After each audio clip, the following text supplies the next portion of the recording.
Dans cette capsule, nous porterons notre attention sur l'exercice 107, page 65, qui est un QCM. Et on vous demande de donner là où les réponses exactes. Donc il peut y avoir plusieurs bonnes réponses. En quelque sorte, il s'agit d'un vrai ou faux pour chacun des items. Alors, systématiquement, on est dans un repère OIJ. Nous allons nous occuper du premièrement, où l'on définit un trinôme P de x égale 2x carré moins 9x plus 5. Et on vous demande dans le petit a s'il admet deux racines réelles distinctes. Vous calculez le discriminant. Si jamais vous trouvez delta supérieur à 0, vous pouvez vous arrêter là et répondre que le petit a est vrai. Ça nous permettra également de répondre au petit b. Si le discriminant est positif, il n'est pas négatif. Petit c, une allure de la parabole représentant P est.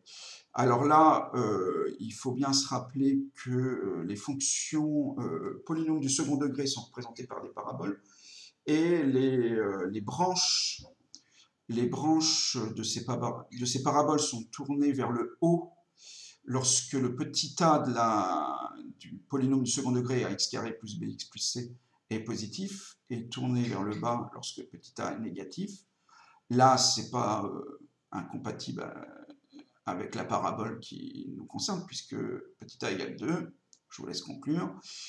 Il faut quand même faire attention au fait que la parabole ne coupe pas l'axe des abscisses, et donc, a priori, elle n'a aucune, le polynôme n'a donc aucune racine réelle. Voilà, donc soyez vigilants pour le petit c. Cette parabole coupe l'axe des ordonnées au point 5, 0. Tous les points de l'axe des ordonnées ont pour abscisse 0. Je vous laisse conclure. On passe au deuxièmement. On considère le trinôme. Alors cette fois-ci, il s'appelle f. Petit a, il admet deux racines de signes différents, notamment en regardant, après avoir regardé le petit b et le petit c, on peut se dire que là, on a tout avantage à déterminer ces racines, si elles existent, et donc de calculer le discriminant, etc.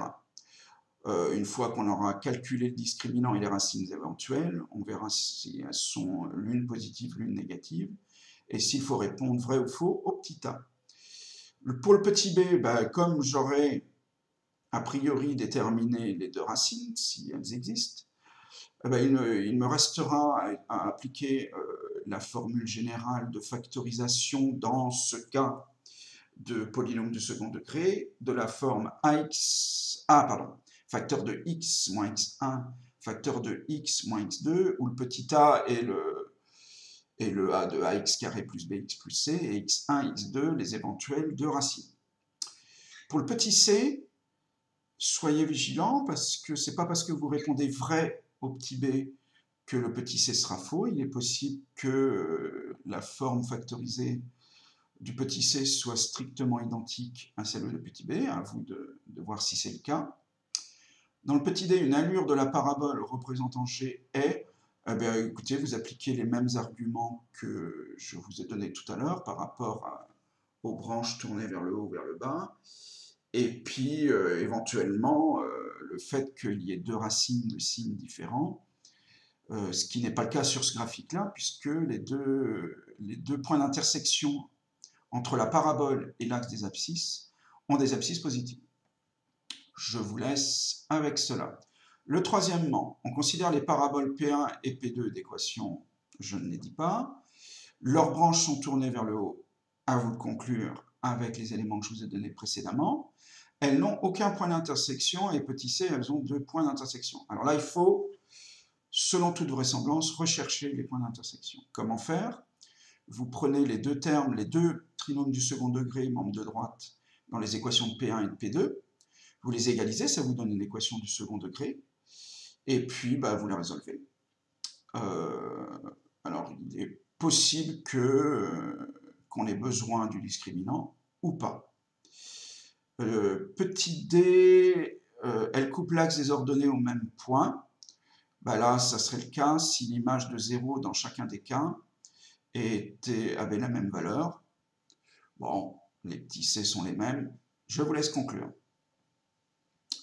Et enfin, quatrièmement, la fonction f définie par f de x, selon toute vraisemblance, c'est une fonction polynôme du second degré. Je vous laisse développer le 1 plus 7x au carré, et puis de tenter d'écrire sous la forme x carré plus bx plus c. Alors, cette fonction est positive pour tout x réel, vrai ou faux. Alors là, il y a plusieurs méthodes. Soit vous recherchez l'éventuel minimum, et si ce minimum est positif ou nul, eh ben, le petit a est vrai.